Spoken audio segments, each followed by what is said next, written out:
Vitamin D और calcium इनका भी आपस में कनेक्शन होता है। जब हमारी बॉडी के अंदर विटामिन डी की कमी होने लगती है तो हम कैल्शियम को अच्छे से एब्जॉर्व नहीं कर पाते हैं, और कहा जाता है कि अगर विटामिन डी ज़्यादा है तो हम कैल्शियम को और ज़्यादा एब्जॉर्व करने लगते हैं।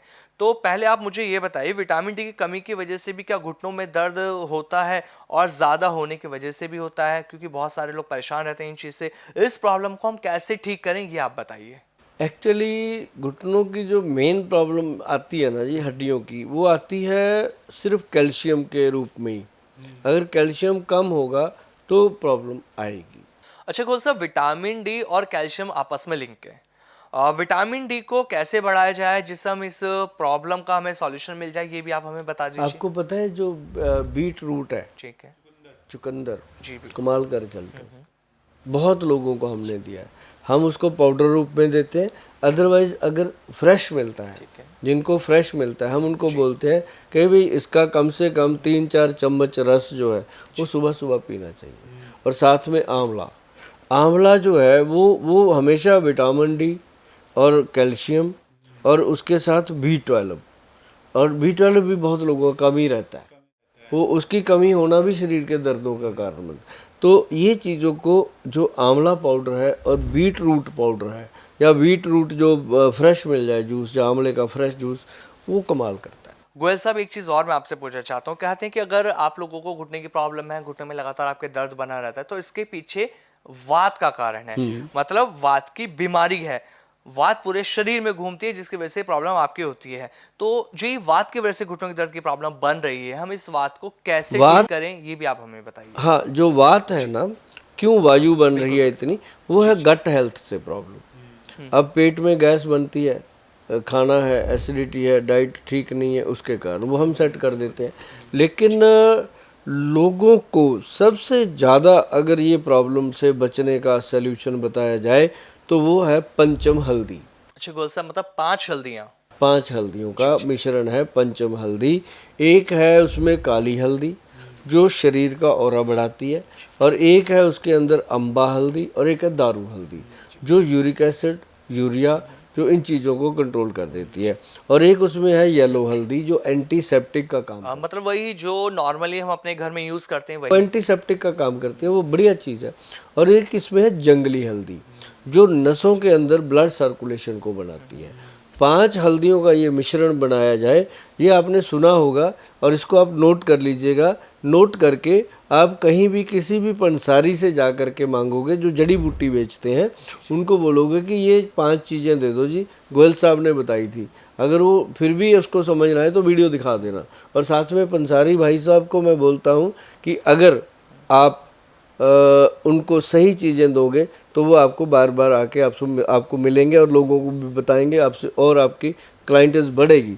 मेरे कहने का यही मतलब है कि इसको थोड़ा अच्छे से उनको दे दीजिएगा, साफ़ सुथरा। वैसे तो हर पंसारी बहुत सीरियसली काम करते हैं, फिर भी बीच में कुछ ऐसे होते हैं जो परवाह नहीं करते कि दे दिया, जो पड़ा है दे दिया।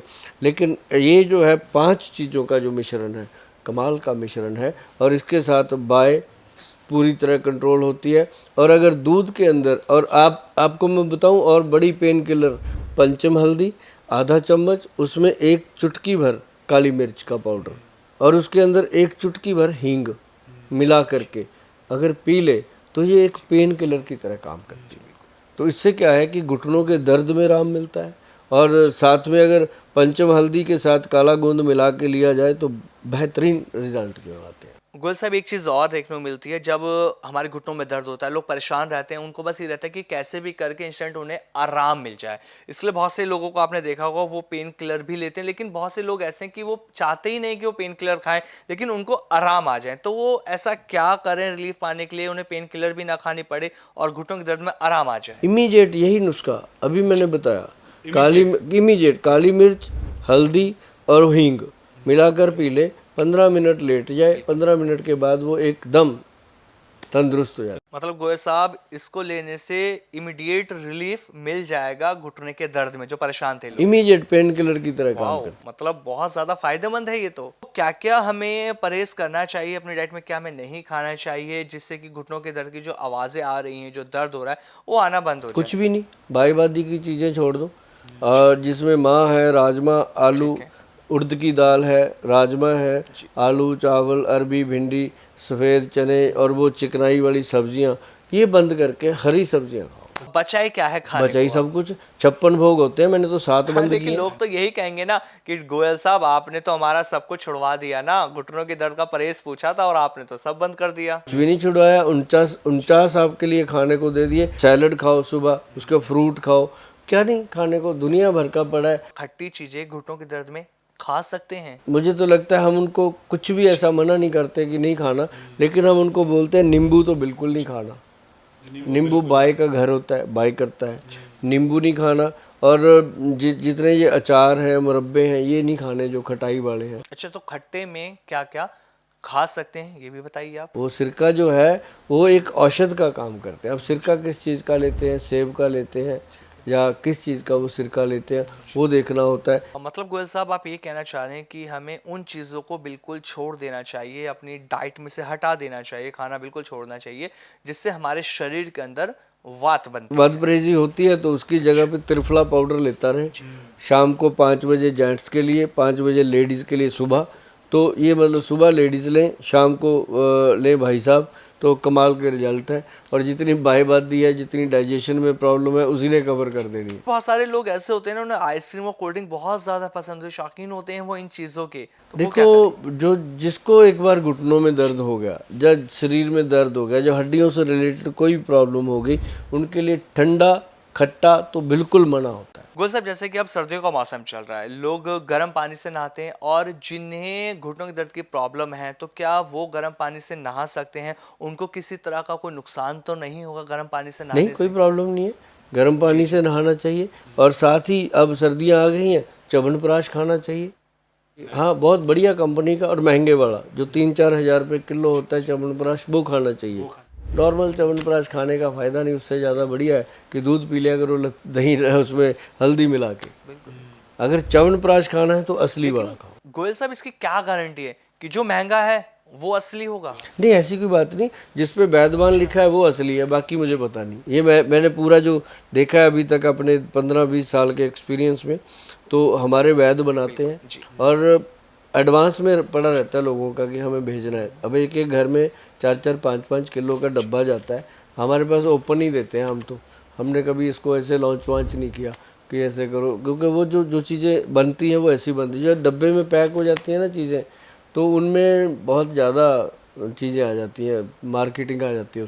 शिलाजीत, क्या सच में घुटनों के दर्द के लिए ये फायदेमंद होती है? अगर हाँ तो बहुत कितनी फायदेमंद है। फायदेमंद है शिलाजीत घुटनों के दर्द? इसका मटर के दाने जितना बिल्कुल। ऐसे लो और दूध में या पानी में घोलकर सुबह 11 बजे से लेकर शाम 6 बजे के बीच में, या फिर रात को बेड टाइम इसको लेना चाहिए। और इसको लेने से सबसे बड़ा जो फ़ायदा होता है कि बॉडी के अंदर फुल्विक एसिड बढ़ जाता है और टेस्टोस्टेरोन लेवल बढ़ता है पेशेंट का। जब वो बढ़ता है तो हड्डियों को ताकत मिलती है, तो घुटने तो अपने आप नॉर्मली तरीके से उसको फ़ायदा मिलता ही। लेकिन गोयल साहब, कहा जाता है कि अगर आप शिलाजीत खा रहे हैं, उसका सेवन कर रहे हैं, तो शिलाजीत बहुत ज़्यादा परहेज मांगती है।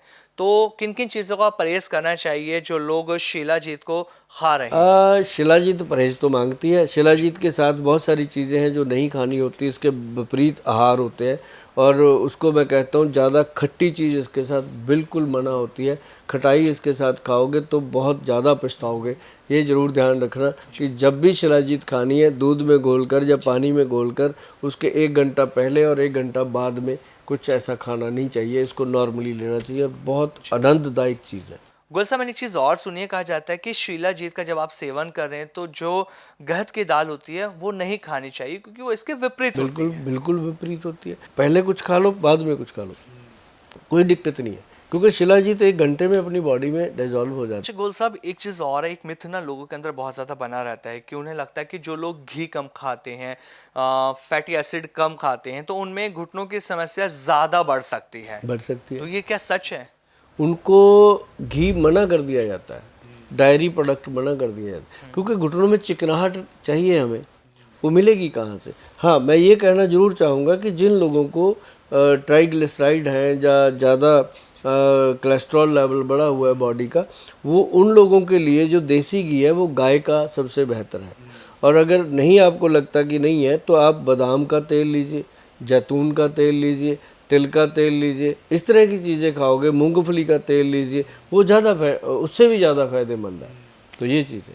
बिल्कुल गोयल साहब, जिस तरह से आज आपने इस पूरे पॉडकास्ट के अंदर जो नुस्खे बताए, एक घरेलू नुस्खे, बहुत शानदार ये नुस्खे मुझे लगे, क्योंकि लोग परेशान रहते हैं कि उनके घुटनों का दर्द जा नहीं रहा, वो चल नहीं पाते, सीढ़ियाँ चलने में परेशानी हो रही है, लेकिन ये नुस्खे करके उनको आराम मिलना शुरू हो जाए, क्योंकि आपके नुस्खे ना बहुत कारगर साबित होते हैं, लोगों को बहुत ज़्यादा फायदा मिल रहा है।